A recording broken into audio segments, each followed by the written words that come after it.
शांति। आज 7 अप्रैल 2025 की साकार मधुर महावाक्य है। आज की मधुर महावाक्य में बाबा बोले, मीठे बच्चे, सबसे अच्छा दैवी गुण है शांत रहना, अधिक आवाज़ में ना आना, मीठा बोलना। तुम बच्चे अभी टॉकी से मूवी से साइलेंस में जाते हो, इसलिए अधिक आवाज़ में ना आओ। सबसे अच्छा दैवी गुण है शांत रहना, अधिक आवाज़ में ना आना, मीठा बोलना। तुम बच्चे अभी टॉकी से मूवी से साइलेंस में जाते हो, इसलिए अधिक आवाज़ में ना आओ।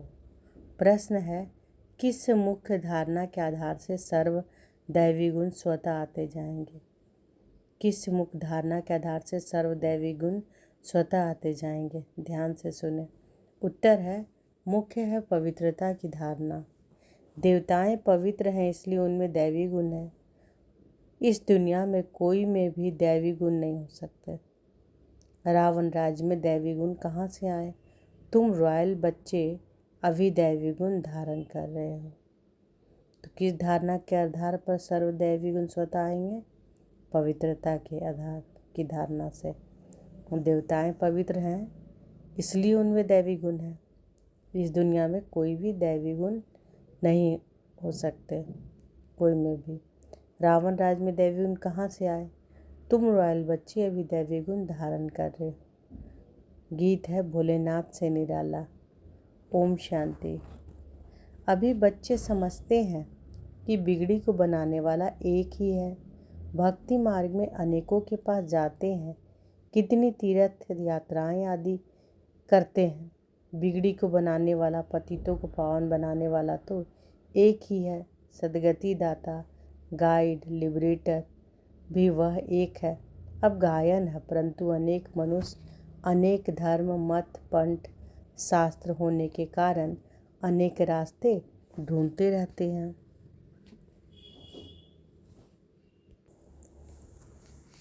तो बाबा कहते हैं, अभी बच्चे समझते हैं कि बिगड़ी को बनाने वाला एक ही है। भक्ति मार्ग में अनेकों के पास जाते हैं, कितनी तीर्थ यात्राएं आदि करते हैं। बिगड़ी को बनाने वाला, पतितों को पावन बनाने वाला तो एक ही है। सद्गति दाता, गाइड, लिबरेटर भी वह एक है। अब गायन है, परंतु अनेक मनुष्य, अनेक धर्म, मत, पंथ, शास्त्र होने के कारण अनेक रास्ते ढूंढते रहते हैं। सुख और शांति के लिए सत्संगों में जाते हैं ना। जो नहीं जाते वह मायावी मस्ती में ही मस्त रहते हैं। यह भी तुम बच्चे जानते हो कि अभी कलयुग का अंत है। मनुष्य नहीं जानते हैं कि सतयुग कब होता है, अभी क्या है।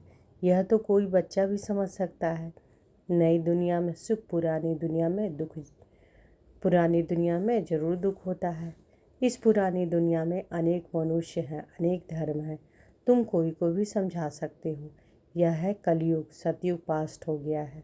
वहाँ एक ही आदि सनातन देवी देवता धर्म था और कोई धर्म नहीं था।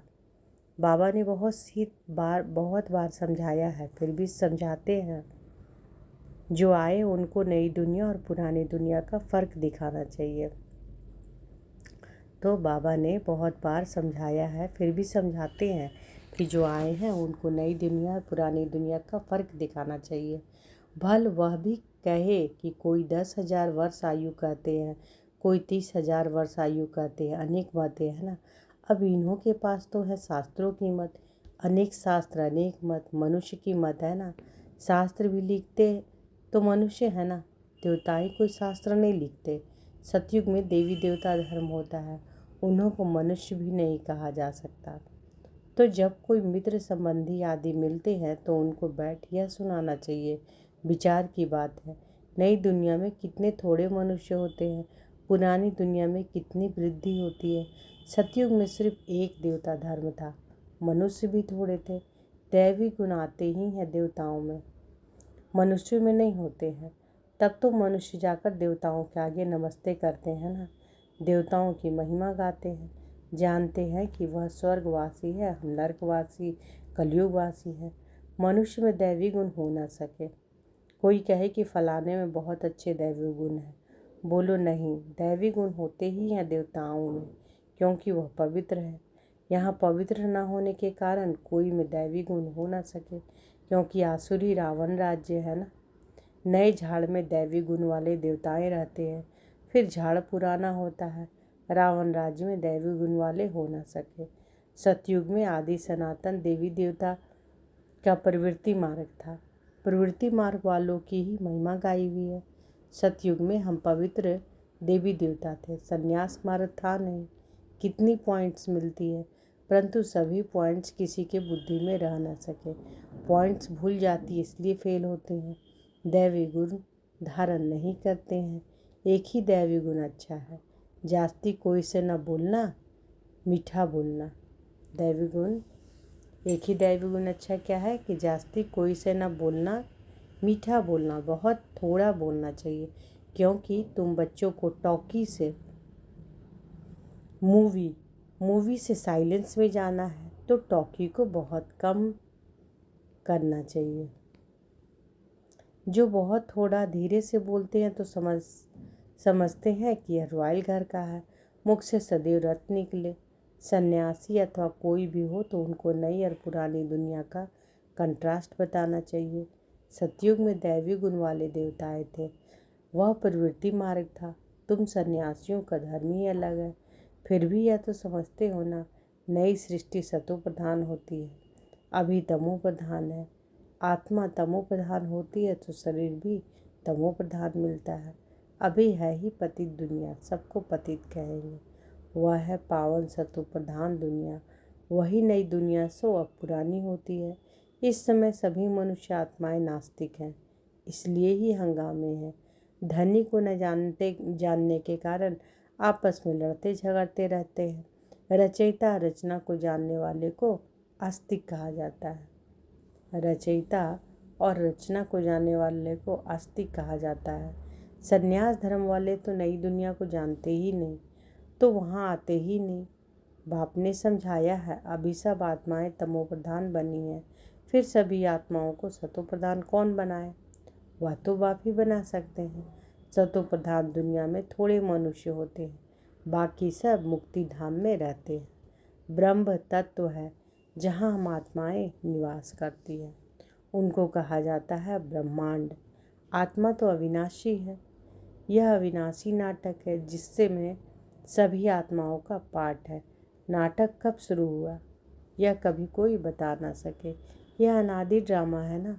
बाप को सिर्फ पुरानी दुनिया को नई बनाने आना पड़ता है।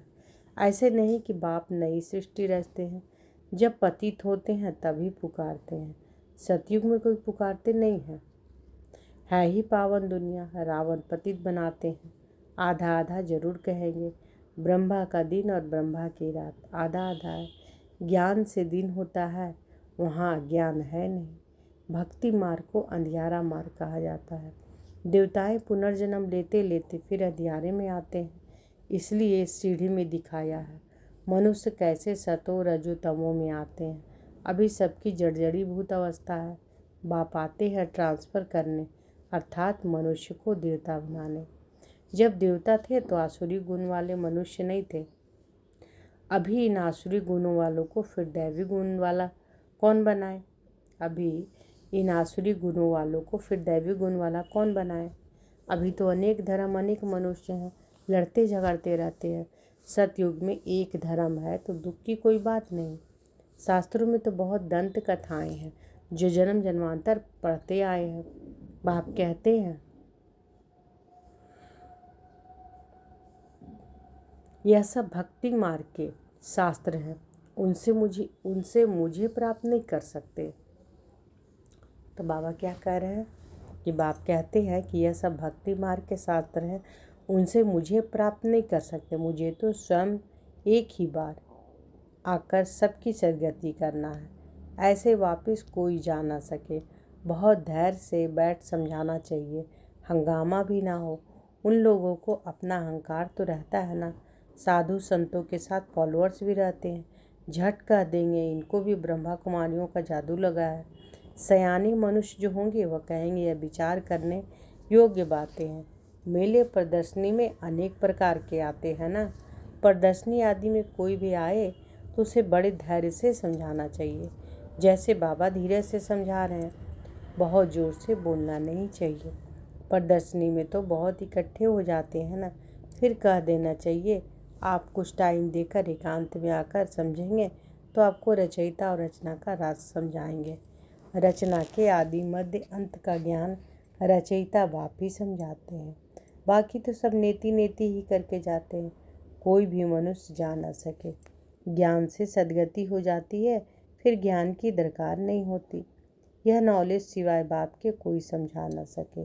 समझाने वाला कोई बुजुर्ग होगा तो मनुष्य समझेंगे यह भी अनुभवी है, जरूर सत्संग आदि किया होगा। कोई बच्चे समझाएंगे तो कहेंगे यह क्या जाने। तो ऐसे ऐसे बाप को बुजुर्ग का असर पड़ता है।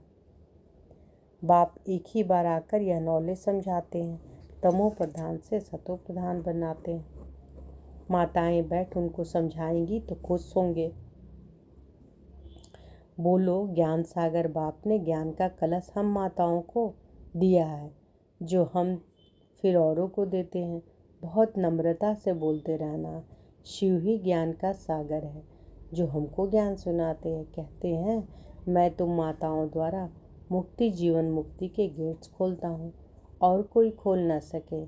हम अभी परमात्मा द्वारा पढ़ रहे हैं, हमको कोई मनुष्य नहीं पढ़ाते हैं।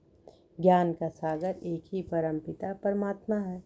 तुम सब भक्ति के सागर हो, भक्ति की अथॉरिटी हो, न कि ज्ञान की। ज्ञान की अथॉरिटी एक मैं ही हूँ। महिमा भी एक की करते हैं। वही ऊंचे ते ऊंचे हैं, हम उनको ही मानते हैं।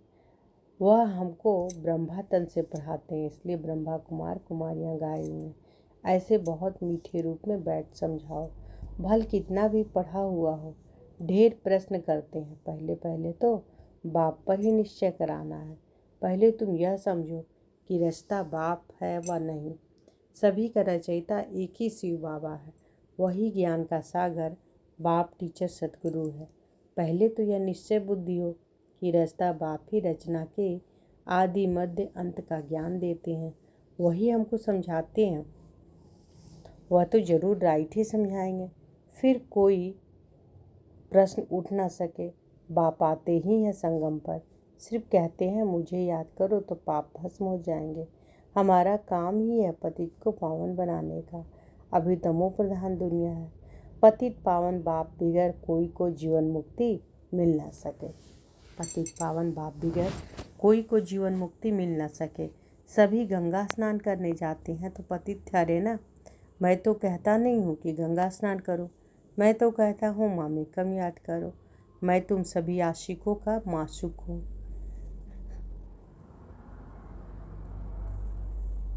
सभी एक मासूक को याद करते हैं। रचना का क्रिएटर एक ही बाप है।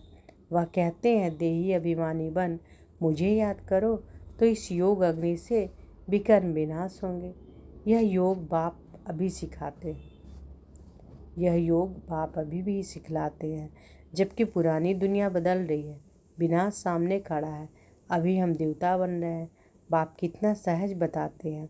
बाप के सामने भल सुनते हैं, परंतु एक रस हो नहीं सुनते हैं। बुद्धि और तरफ भागती रहती है। भक्ति में भी ऐसा होता है। तो बाबा क्या कह रहे हैं?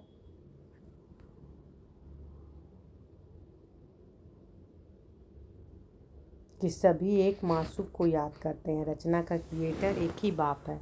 वह कहते हैं कि देही अभिमानी बन मुझे याद करो तो इस योग अग्नि से विकर्म विनाश होंगे। यह योग बाप अभी ही सिखलाते हैं, जबकि पुरानी दुनिया बदल रही है। विनाश सामने खड़ा है। अभी हम देवता बन रहे हैं। बाप कितना सहज बताते हैं। बाप के सामने भल सुनते हैं, परंतु एक रस हो नहीं सुनते। बुद्धि और तरफ भागती रहती है। भक्ति में भी ऐसा होता है। सारा दिन तो वेस्ट जाता है, बाकी जो टाइम मुकर्रर करते हैं उसमें भी बुद्धि कहाँ कहाँ चली जाती है। सबका ऐसा हाल होता है ना, माया है ना। कोई कोई बच्चे बाप के सामने बैठ ध्यान में चले जाते हैं। यह भी टाइम वेस्ट हुआ ना, कमाई तो नहीं हुई। बाप तो कहते हैं याद में रहो, जिससे भी कर्म विनाश हो। ध्यान में जाने से बुद्धि में बाप की याद नहीं रहती। इन सब बातों में बहुत घोटाला है। तुमको भी आंखें बंद भी नहीं करनी है, याद में बैठना है ना। आंखें खोलने से डरना नहीं चाहिए। आंखें खुली हो, बुद्धि में माशूक की याद हो। आंखें बंद करके बैठना यह कायदा नहीं। बाप कहते हैं याद में बैठो, ऐसे थोड़ी ही कहते कि आंखें बंद करो। आंखें बंद कर कांध ऐसे नीचे कर बैठेंगे तो बाबा कैसे देखेंगे। आंखें कभी बंद नहीं करनी चाहिए। आंखें बंद हो जाती है तो कुछ दाल में काला होगा और कोई को याद करते होंगे। बाप तो कहते हैं और कोई मित्र संबंधी आदि को याद किया तो तुम सच्चे आशिक नहीं ठहरे। सच्चा आशिक बनेंगे तभी ऊंच पद पाएंगे। तो ऊंच पद कैसे बनेंगे, ऊंच पद कैसे आएगा? जब सच्चे आशिक बनेंगे। बाबा कह रहे हैं ना, सच्चा आशिक बनेंगे तभी ऊंच पद पाएंगे। मेहनत सारी याद में है। देह अभिमान में बाप को भूलते हैं, फिर धक्के खाते रहते हैं। और बहुत मीठा भी बनना चाहिए, वातावरण भी मीठा हो।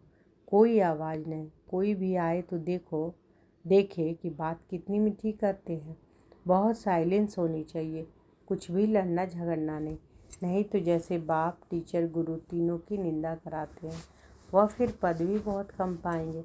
बच्चों को अब समझ तो मिली है। बाप कहते हैं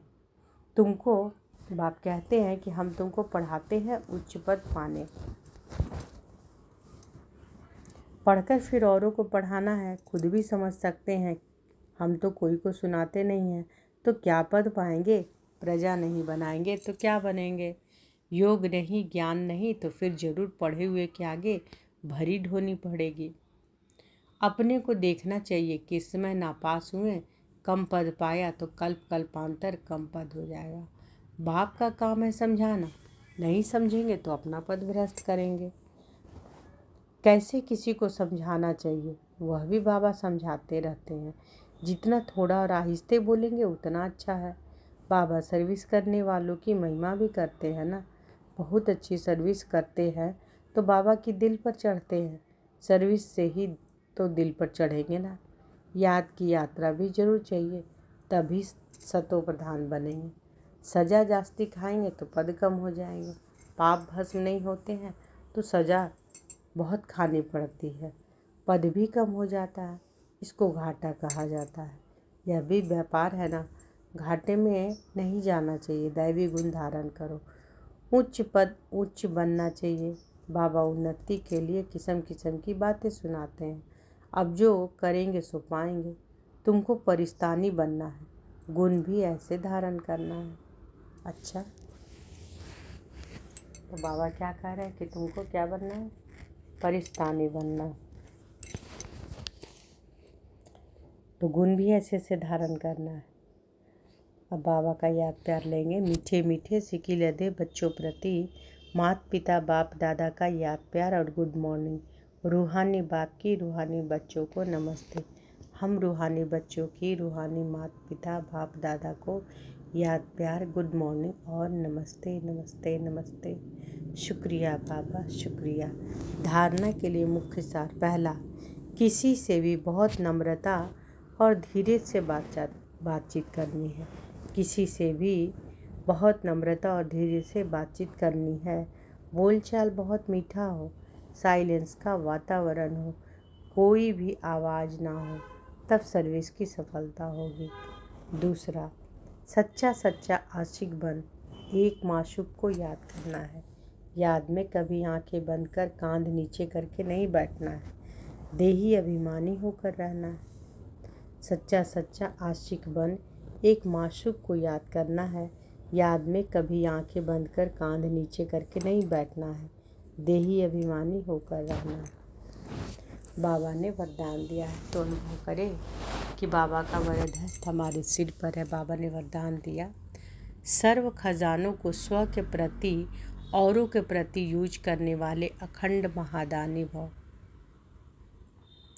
सर्व खजानों को स्व के प्रति और औरों के प्रति यूज करने वाले अखंड महादानी भव।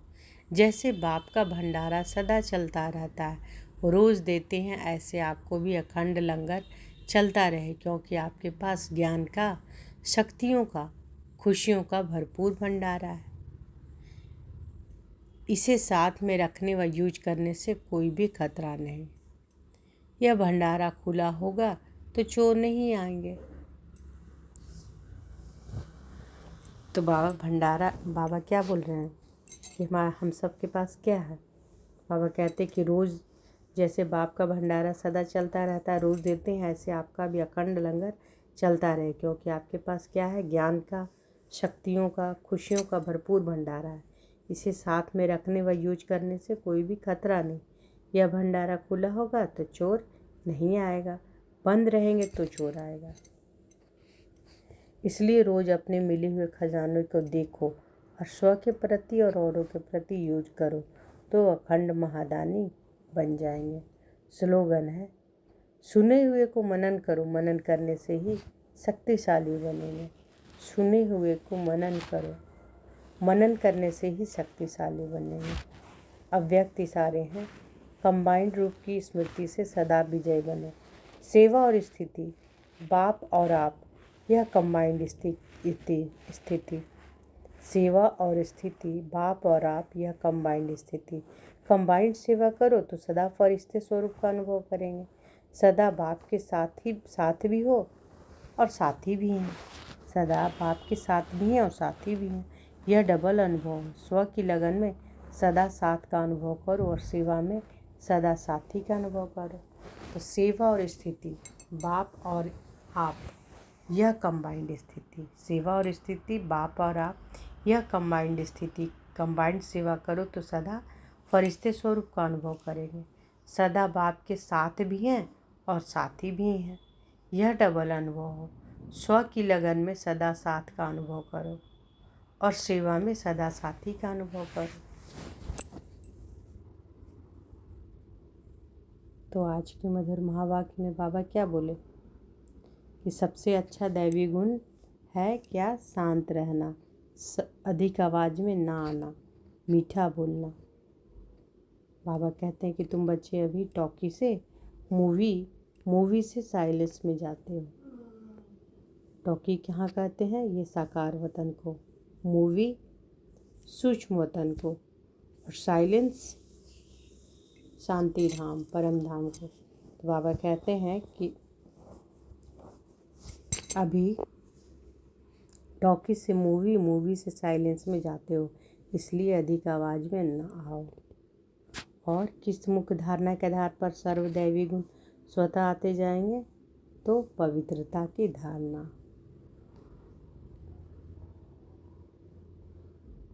और बाबा ने क्या कहा कि सच्चा साचा आशिक बन एक मासूम को याद करना है। याद में कभी आंखें बंद करके, कांधे नीचे करके नहीं बैठना है, देही अभिमानी होकर बैठना है। किसी से भी बहुत नम्रता से और धीरे से बातचीत करना है। बोलचाल बहुत मीठा हो, साइलेंस का वातावरण हो, कोई भी आवाज़ ना हो। और बाबा क्या बोले, सुने हुए को मनन करो, मनन करने से ही शक्तिशाली बनेंगे। अच्छा, शुक्रिया बाबा, शुक्रिया। ओम शांति।